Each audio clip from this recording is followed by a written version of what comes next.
Hello, good morning, everyone. Can you all confirm if you can hear me, right? Okay, so I want to welcome you to another statistical class. Of course, the focus today will be on matrix completion in machine learning. Actually, before I get started, um, before the end of the latest Sunday, you're actually going to see your midterm one grade. Okay, so I've completed the grading, and what I'm doing right now is just to make sure you all receive fair grade. So that's what I'm doing right now. So and I'm also going to use this opportunity to tell students to attend lectures. Okay, very, very crucial. When you come to my class, you're actually going to gain a lot. If you don't understand what I'm saying, I will advise you ask me question. Okay. You pay for the service. Now, I want to welcome you to this topic, very important topic. We call that matrix completion. Before now, um, I walk you through matrix factorization technique. I'm going to tell you this, that knowledge is highly required in matrix completion because you're going to see techniques that we're going to be using, talking about in matrix completion. We know we have to do with matrix factorization technique. So I want to welcome you to matrix completion. And of course, in the outline, techniques that we're going to be using, talking about in matrix completion, we know we have to do with matrix factorization technique. So I want to welcome you to matrix completion. And of course, in the outline, we know we're going to talk about missing data, matrix completion, and recommender systems. Of course, we work with motivated data set. We are at times there's possibility that we could have some missing values. Okay, so and if they are missing, if the assumption is they are missing completely at random, can we have a way to predict them? Can we have a way to make a prediction? Okay, and that's what we call matrix completion. It means initially the matrix was not complete. No, it was missing some point. And can we actually use our knowledge, to make a prediction? And let me say, we got some techniques that we can use for that. We have a good number of them, but I'm only going to touch alternating least squared, collaborative filtering, and the low rank matrix factorization. And I'm also going to show you that the principal component analysis that we've done before can also be used as a technique in matrix completion. Okay, so let's get started. Okay, so I actually want to go into the missing completion and recommender system. So what do I actually mean by that? I remember that, when you take it, we have some companies like Amazon or like Netflix that actually want to recommend. Let me focus on Netflix. Netflix they normally show a lot of movies, right? And they would like to recommend their movies to customers. And before they can do that, of course, they're gonna ask some customers to rate some movies. And most of the time we realize that it is not all movies that are being rated. Because how do you expect me to rate a movie that I did not watch? Does that make sense? I'm only going to rate movies that I watch. And because of that, we're actually going to have some missing values. And, you know, with some missing values, there's no way, you know, the Netflix will be able to recommend movies to the public. And that become a problem. And, you know, there was a challenge, you know, curated by Netflix, you know, even though this particular company, they use their own algorithm, and they using what I call a metric of evaluation that we call root mean square error. I think they got something around 0.95 root mean square error, and they were looking for individual teams that will have a drastic reduction in the root mean square error they got, and they were ready to award $1 million, you know, to the winners. Okay, so now let me go back. Let me go into matrix completion and missing value. You know, without values missing in matrix, we don't need matrix completion. So matrix completion is a problem because that arises when some entries are missing in a matrix, and you want to complete them. That's what we call matrix completion.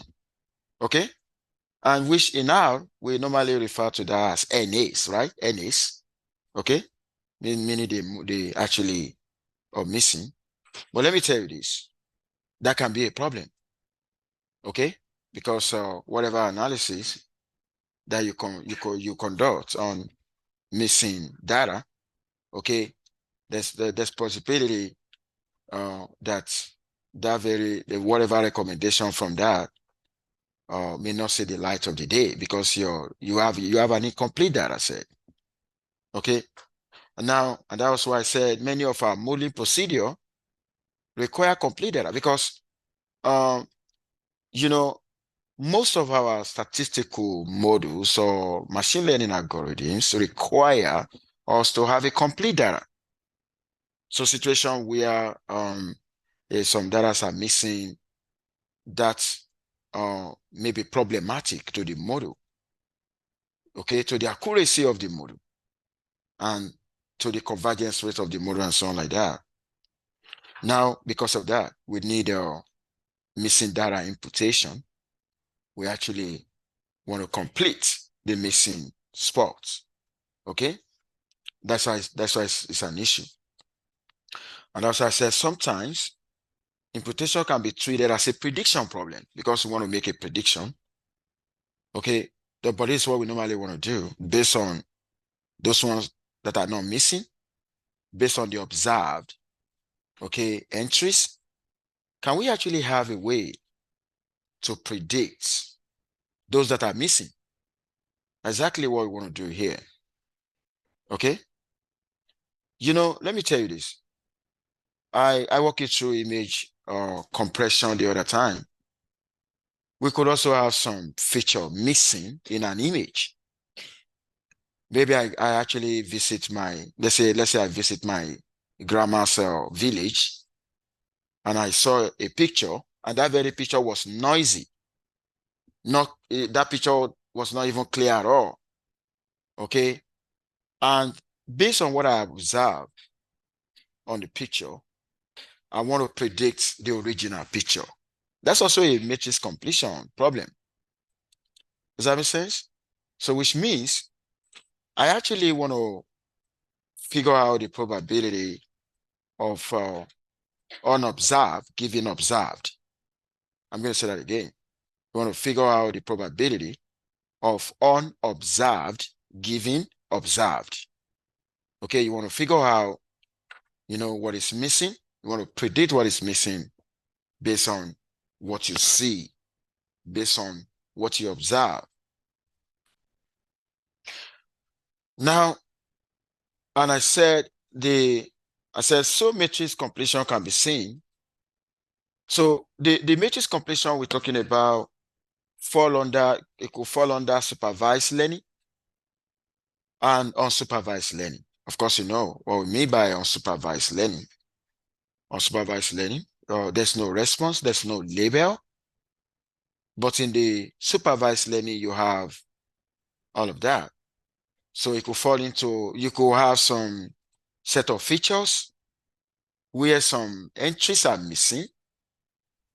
And you can also have the combination of features and the response variable where some data point are missing as well. And that's why we said, you know, this could fall into both supervised and unsupervised learning. Okay. Now, we are actually going to have an assumption here before moving forward.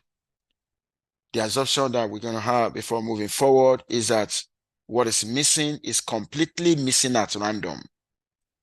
Completely missing at random means it was not a deliberate attempt, like it's by chance that is missing. Okay. And in that situation, we're going to say missingness is not informative. There's no any information except that to use what we have, what we observe at the moment to make a prediction of what we don't see, what I'm missing. Okay, but let me tell you this.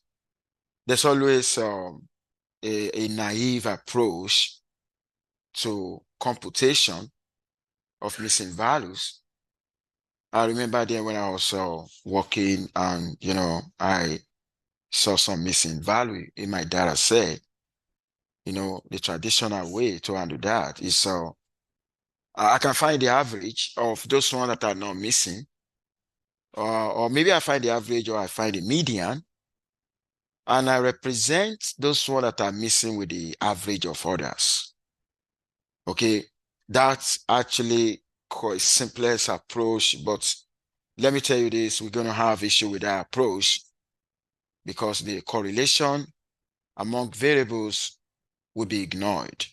And that is not good at all. So if you take a look at it, I said replacing the missing value for a variable by the mean of the non-missing entries, okay, of this variable. That's what we normally, that's what we normally do before. But there's a drawback with that. Because the drawback with that is actually going to ignore the correlation among variables. In statistical analysis, correlation among variables may be very, very crucial. So if you want to go by way of a naive approach, where you actually substitute what is missing with the mean of data point within the variable where that is missing, the problem you're going to get into is that will ignore the correlation among the variables. Okay. And let me tell you this, what we normally want to exploit is the correlations that exist for imputation. Okay. Now, I want to go into a recommender system now. We normally focus on this problem. I mentioned matrix of users ratings over time, where they actually want to rate movies, just like what I said, what Netflix challenge. Okay, of course, it's going to be a matrix, right? We're going to have the each row that will be user number one, user number two, and in each column several movies, right? So we normally call that user item. The user is a customers that watch the movie that are required to rate the movie.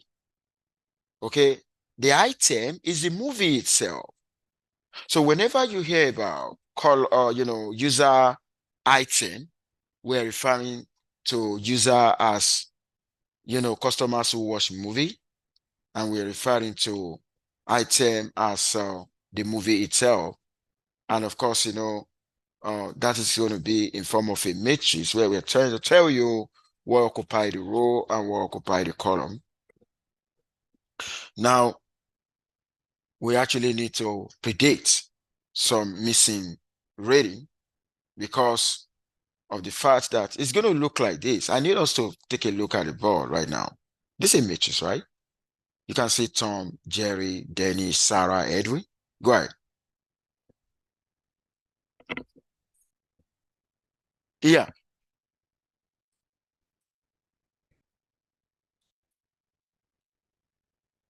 Okay, so missing at random does not indicate that missing at random just says missing is something missed by chance. At times something could be missing. Maybe you are the one that make it to be missing. Maybe somebody is the one, but we just, imagine we have these people now to read these movies. Okay. Situation like here, okay, situation like here, where those values are missing, there could be a lot of reasons why they are missing. But right now, because let me tell you this, I love that question you asked, because every statistical model moving forward or machine learning algorithm, they have assumptions. Now, our assumption now is what is missing here is missing due to chance. And what is the chance? Because the Neckley does not know whether Tom has watched. What is the name of the first movie? I can see Star, right? Do you see this movie? They don't know before they release this out to the customers. Their belief is, I want to believe Netflix is going to think that, maybe likely everybody is watching the movie, every movie. So missingness at random now means that is missing by chance. Randomness means chance. But if it is not missing at random, if it is a deliberate, like it is not by chance, then we're not going to be using this approach. There could be we have other approach that we use in statistics when it comes to predicting what's missing. Does that make sense? So our assumption now is that the missingness is due to chance. Okay?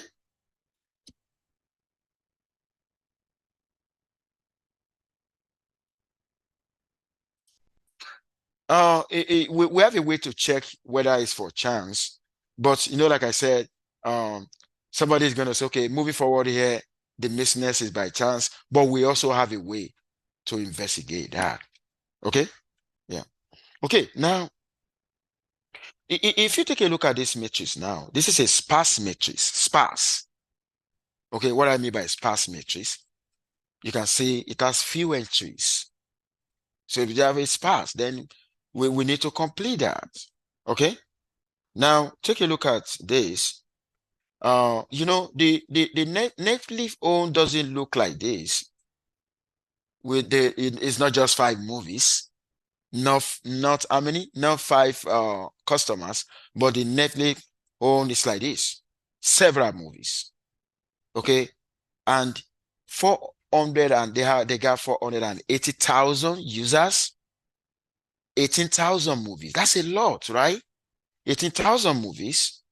Okay, then 100 million rating, and the rating is going to go from 1 to 5. But you know what? 99% of the data are missing. That's a lot, and they need to be estimated. They put $1 million price, asking for 10% reduction in their mean-square error. When you say MSE, that's what we mean by mean-square error. That's a metric of evaluation for prediction.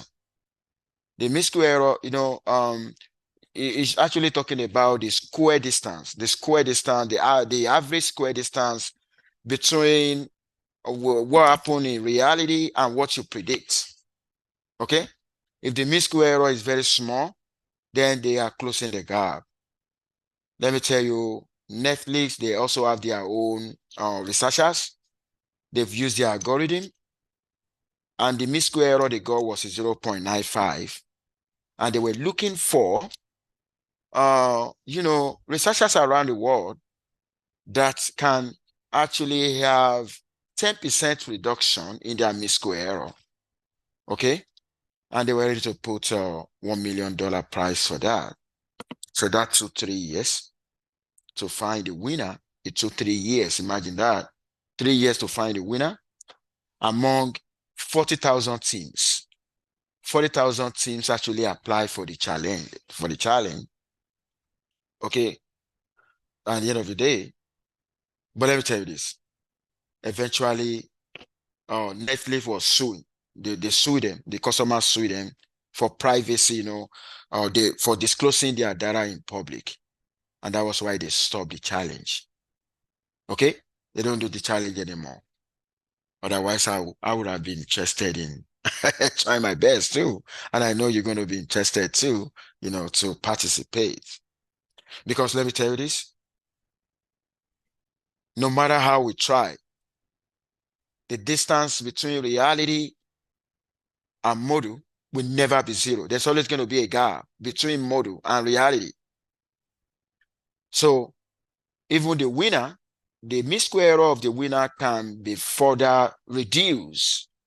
Does that make sense? We live in a world where things are changing every day. We're advancing in knowledge, and I want to believe if the challenge is on, we're going to continue to reduce the mean square error. But because of privacy issue, they stop the challenge because the data will go to public, of the users. Now, I want to visit number one technique. Now you understand the story right now? I want to visit number one technique in matrix completion. There's a problem now. Okay. Now we actually want to visit some technique. Now, do you know principal component analysis can actually be used to solve the problem? But you can only use principal component analysis when you are working with unsupervised learning where there's no label. I told you the other time that we could have data missing when you have label, you have response variable and features. You could have data missing when there's no response variable, when you only have features, and we apply principal component analysis to features, right? It's an unsupervised learning. How does it work? You already know the principle, the theory behind principal component analysis. Okay, so you understand that at the end of the day, it's going to give us some principal components that each is going to be a linear combination of the original features, and you all know how it works using what I call the aging decomposition, right? Okay, so why is this better? Why is it that we use principal component analysis in matrix completion is fantastic? It's because it captures the correlation between variables. You remember the reason why we don't want to use naive approach. The naive approach was to use what? To replace them with the mean, right? But doing that is actually going to ignore the correlation. Okay, so the reason why the principal component analysis is actually better than naive approach is because it captures correlation between variables. And I said, recall that PCA are used to approximate covariance, correlation matrix. Don't forget, that means before I can think of using a covariance matrix or a correlation matrix, then I seriously believe correlation exists among variables. Does that make sense? Okay. Now, and I said, if two variables are highly correlated, okay, then we can use one to input the missing value in the other one. So which means the correlation between variables matters. Does that make sense? Okay. Now, and I said, more generally, if we have more than two variables, because we got situation where we work with so many features where you're going to have more than two variables. And I said, we can use all of order, okay, to input the missing value in a particular one. What am I trying to say? Let's say I got 5 variables and it is missing, let's say spot missing in one variable. Okay, we're going to use orders to figure it out. That's what it means. Okay, so if we can use all of order to input the missing value in a particular one by taking linear combination of them. Of course, the principal components involve, experiencing principal component in terms of linear combination of the order of their features. And that's what we mean. Okay, now, and I said something here. So if we believe that the previous missing value PCA approximate the full data PCA in some sense, okay, we will expect it to automatically take advantage of the correlation to help. Let me tell you this. Principal component analysis take advantage of correlation among variables. And that is why when something is missing in one variable, it's actually going to use the others. Why is it using other variables? Because correlation exists between them. Any question on that? You're good, right? Okay. Now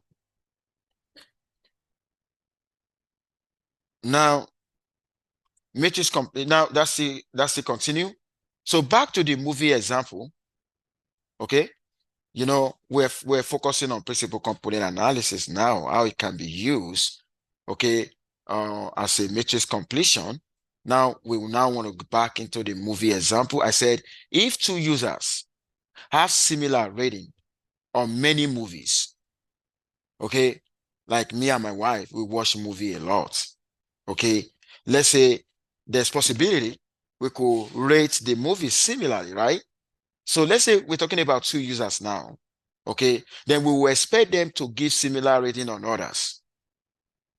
So which means you are now using our interaction, okay, with some particular movies to make a prediction about some other movies. Does that make sense? That's what it means. Okay. So the correlation is something we can leverage. Now, I want to walk you through the iterative algorithm now that are involved in matrix completion. Now, let me tell you this. Generally speaking, we're talking about matrix completion, whatever algorithm you use. Whether we want to use non-negative matrix factorization, or I want to use principal component analysis, or I want to use singular value decomposition, or I want to use a collaborative filtering, or I want to use alternative least square, or whatever algorithm and all I'm actually going to use will involve matrix factorization. Okay? Will involve matrix factorization. Okay? And when it involves matrix factorization, I need you to pay attention to this right now. Okay? If you take a look at what I have here, this guy, maybe that guy is a matrix, original matrix that we're talking about, that is being partitioned into A and B, two lower matrices, right? And by the time you reconstruct using the product of the lower matrices, you are not going to get the exact original matrix. Does that make sense? There's always going to be a gap. And that is why you can see here what we're minimizing. We're actually minimizing the sum of square distance. I needed to take a look at that now. Okay. Now, if I use a principal component analysis, where the number of principal component is K, okay, if you take a look at that summation now, I'm actually summing the lower matrices, okay, from K, from across, the number of principal component. So we are minimizing that. So what we're going to do is we're actually going to start with initialization, okay? We create a complete data matrix by filling in the missing value using mean imputation. So which means if I want to start, I will start with naive approach. The naive approach will be some reasonable initial point. Don't forget, in algorithm, if you want to start, you need a very good starting initial point. Does that make sense? Okay, and the naive approach, which we call the mean of those variables not missing, is what we're actually going to use. Then we're going to repeat the step until convergence takes place. Okay, this is what this page is talking about. Okay, that's what page is talking about. Because let me tell you this, if you don't start with a very good initial point, there's possibility that it may not converge. And there's possibility you could get trapped in a local minimum. Does that make sense? Okay, now I want to walk you through this. Take a look at this picture now. You remember in this class, I used this data, USRS data. Do you remember? When we're dealing with clustering, okay? You know, the USRS data is complete, right? There's no missing. There's no any missing, right? It's complete, right?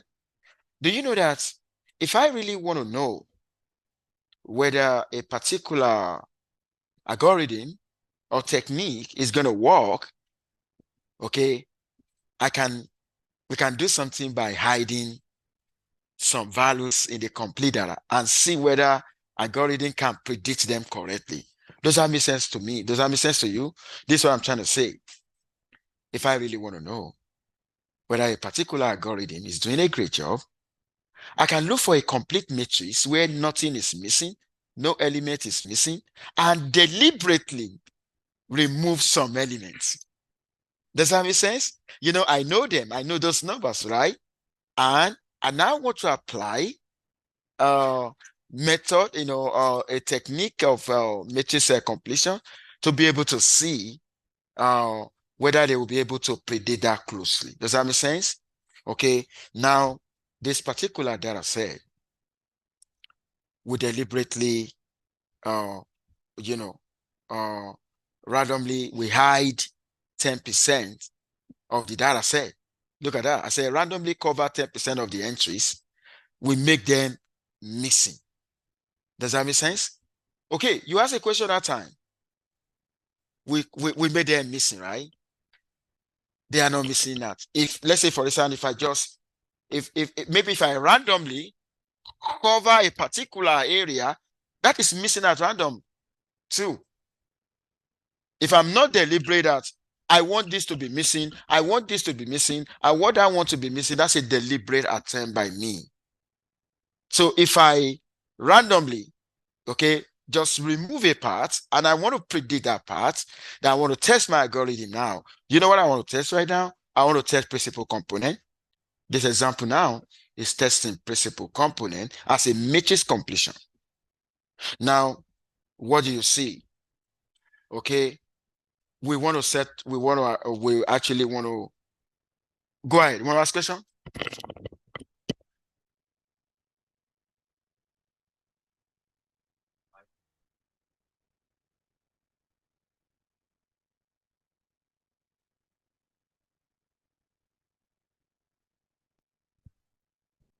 That, okay, that's a very good question. You're wondering about what is the X, what is the Y? Is that what you mean? Okay, initially, this data set USRS in the row, we got state in the United States. In the column, we got crime variables like what is it called? Rape, murder, urban population, and so on. We've used this data set in this class. So now you know what is in the row and the column of the original data set. You understand now, right? Now, you now know what we did. You know, it was a matrix, right? And all the data set, because row states against the variables. Now you now know what we did deliberately. We deliberately remove some 10% of the data. We now want to use principal component analysis to predict those values that we eliminate. Does that make sense? No.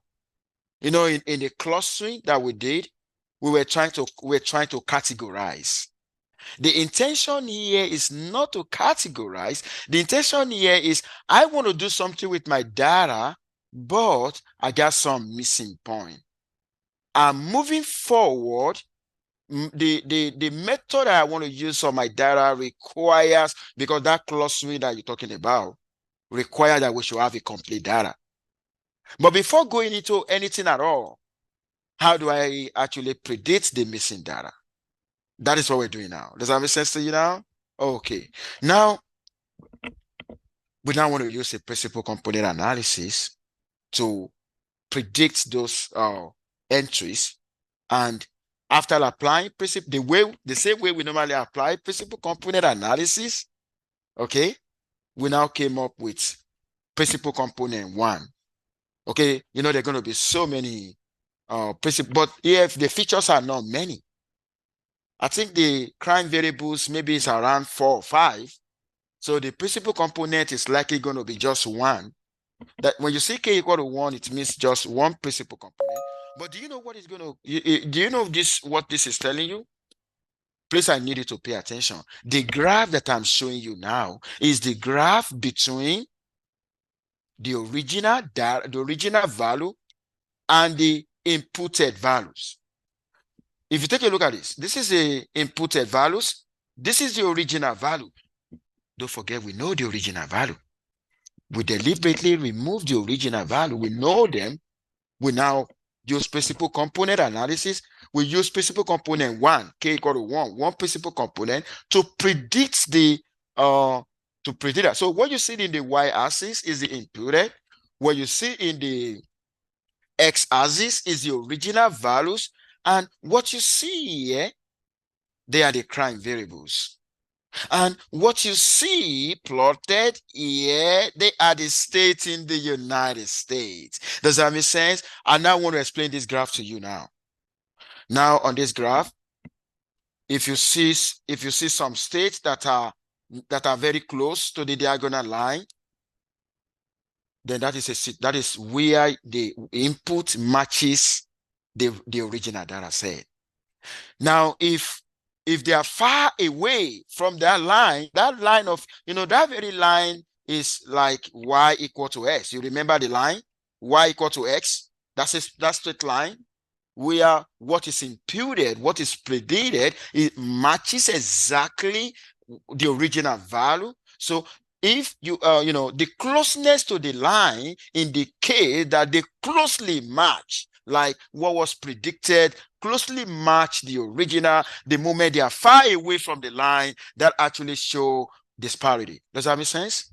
That's what this guy is saying. And you know what? When you have a full data set where there is nothing missing, the correlation was 0.79. And after some data were missing, the correlation is 0.63, which is still reasonable, very close to the full one, which means the principal component analysis is doing a great job here for matrix completion using principal component 1. Any question? Does that make sense? See you right now. Okay, now that's about that. Now, I think I've told you about the challenges. Okay, we could have data that are extremely high volume, 1 million to 1 billion rating. That's going to be extremely sparse. Okay, and the goal is to use algorithm to make a prediction. Your observation rate is just 1%. 99% of the data set are missing, and that is extremely sparse. That become a problem. We can't use naive method because we're going to ignore correlation among variables. That we needed to have technique that will actually incorporate, that we actually incorporate the correlation structure. Now, if you take a look at this now, this is having a sparse matrix, extremely sparse matrix. A rating matrix is 1 million rating. This is like 200 by 200 submatrix of that. Okay. Now I want to explain this to you. Non-ignorable missing. Let me start with this.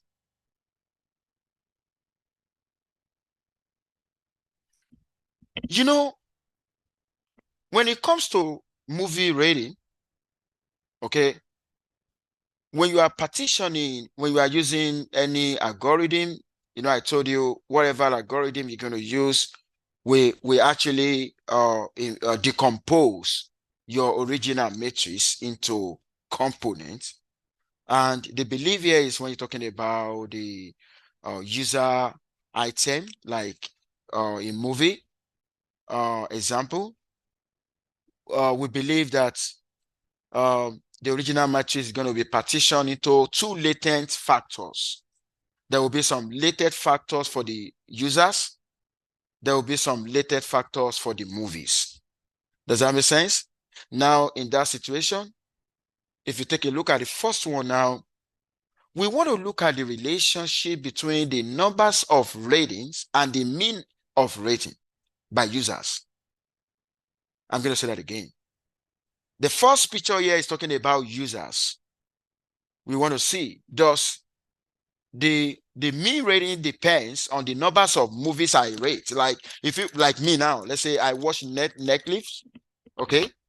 Now you now want to know whether my average rating for a movie depends on the numbers of movies I've watched. That is what the first one is saying. The first one is trying to say right now that when you watch few movies, if you rate few movies, there will be more variability around your mean based on what you are seeing now. But when you rate so many movies, okay, then the variability is not going to be much around the mean. Okay, that will result into smoothness effect, balance, and consistent rating over time. When you rate so many movies, then your mean is going to converge to a particular point. So this is telling me now the mean is going to convert to around 3, 4. Don't forget the mean rating. The rating is from 1 to 5, right? Oh my God, this is looking like a law of large number. Has anybody heard about law of large number in statistics? Law of large number is the reason why insurance is still in business.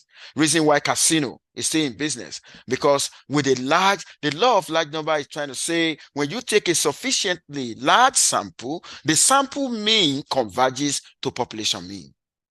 That is the same thing here.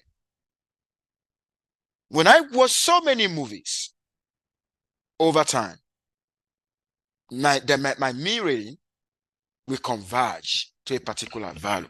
But when I rate few movies, okay, there will be high disparity in my mean.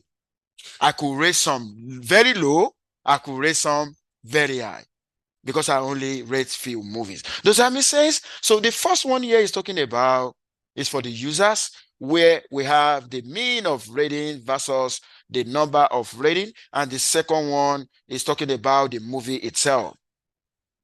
Okay, when you take a look at the second one, it's talking about, if you take a look at it, the number of rating a particular movie has gotten, and the mean average rating for that particular movie, because one movie can be watched by so many individuals. What does it mean? Rating received. So in the two pictures, okay, we realize that the numbers of rating is highly associated with the mean of rating. Does that make sense? Okay. Now I want to go into existing approaches. I just walk you through principal component analysis, how it can be used in matrix or in matrix completion. You got a lot to do in the lab next week, because how you do all this in R is what my TA is going to walk you through. Okay. Now we have collaborative filtering, we have content-based filtering, and so like that. But I'm going to talk about alternating least square. Now, when we talk about alternating least squared, please pay attention. Whether I want to use alternating least squared, or I want to use collaborative filtering, or I want to use principal component analysis, or I want to use singular value decomposition, or I want to use non-negative matrix factorization, all of them involve decomposing matrix. Does that make sense? All of them involve decomposing matrix.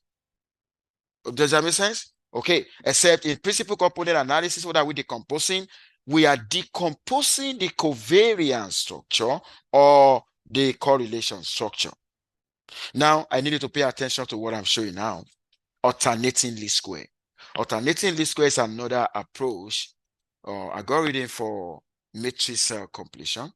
Now, why do we call it alternating? It's going to decompose the original matrix into two, as you can see here. Can you give me 1 second? As you can see here, can you see that? Into two, U and V, where U is going to be the user, V is going to be the item. When I say item, I mean the movies. Does that make sense? Okay, now when you take a look at this now, it is called alternating because we got two variables. We got U and V. It's going to, the algorithm is going to fix one and update one. It's going to be alternating between that. And this is the step. Okay, look at the step. Initialization, you start initializing the matrices U and V. You fix V and update U. And after you fix U and update V. So that's what we call it alternating. Does that make sense? And finally, there's something we iterate. You repeat that step 2 and 3 until it converge. So this is what we mean by alternating. Okay. Now, but let me tell you this.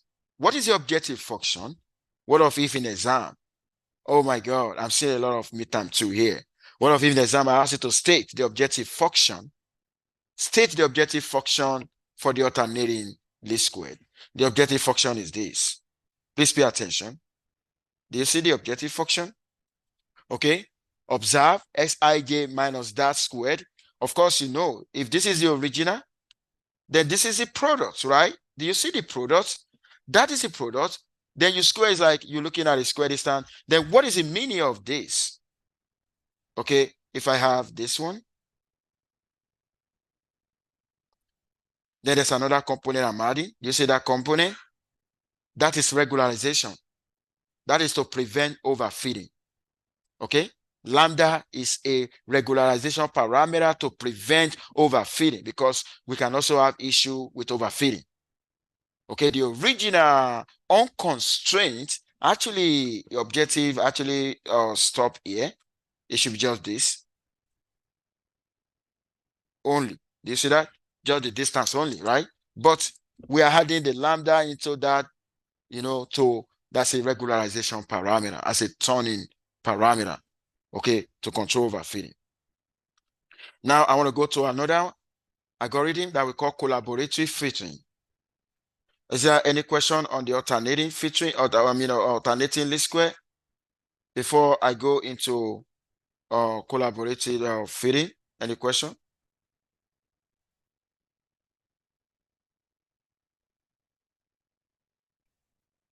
Everybody okay, right? Okay. Now let's talk about collaborative now. Okay, collaborative filtering. Okay. That also going to involve decomposition into U and V that I mentioned. This is the objective function. Okay. This is the objective function. You can see in the objective function, we also have the regularization, right? The original objective function is this guy. And we're minimizing both U and V. Okay. But you can see here, you can see Rij, right? That is the observed user item interaction. Okay. The observed, user item interaction. So the original matrix here is the observed, user item interaction. And the U and V are the latent factor that I talk about. Latent factor for user, latent factor for items. And lambda is regularization parameter. Okay. So please, I need you to pay attention to that. Okay. So that's super cool. Okay, so another thing that I'm actually going to talk about is what we call the low rank factorization.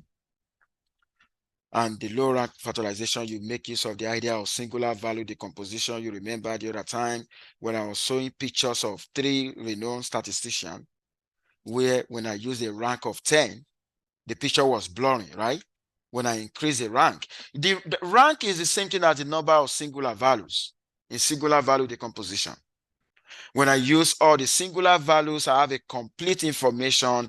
I'm not interested in complete information. So that idea can also be used in matrix completion.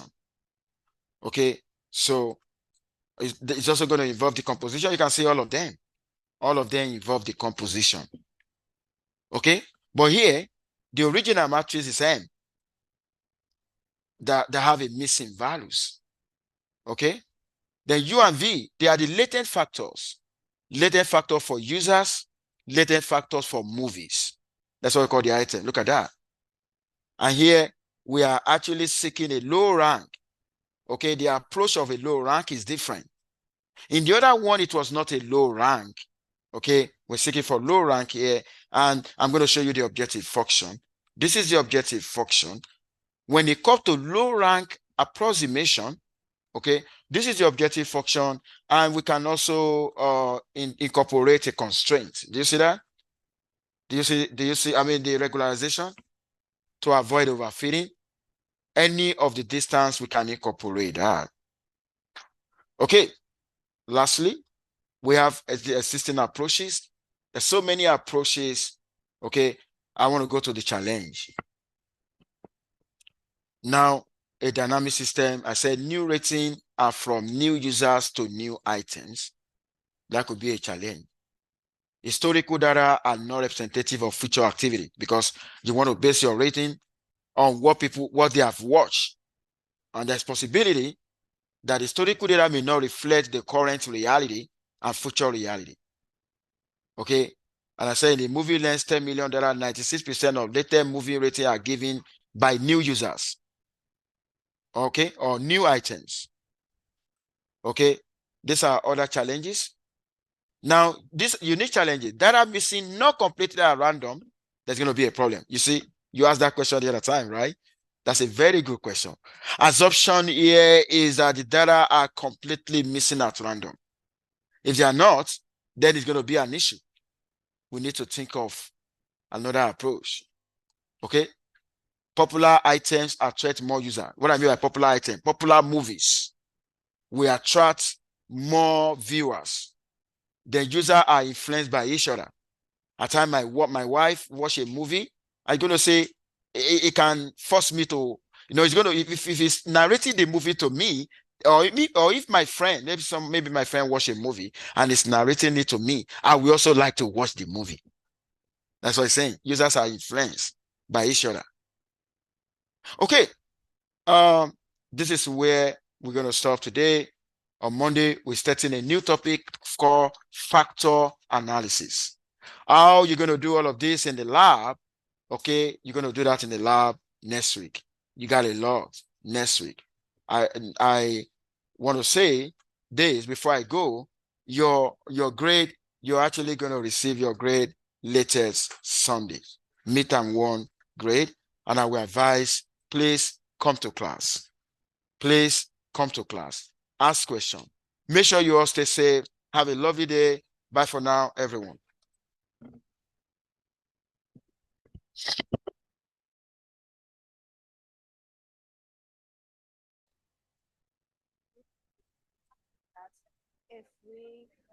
If we like use the initial data to predict the missing data, so we can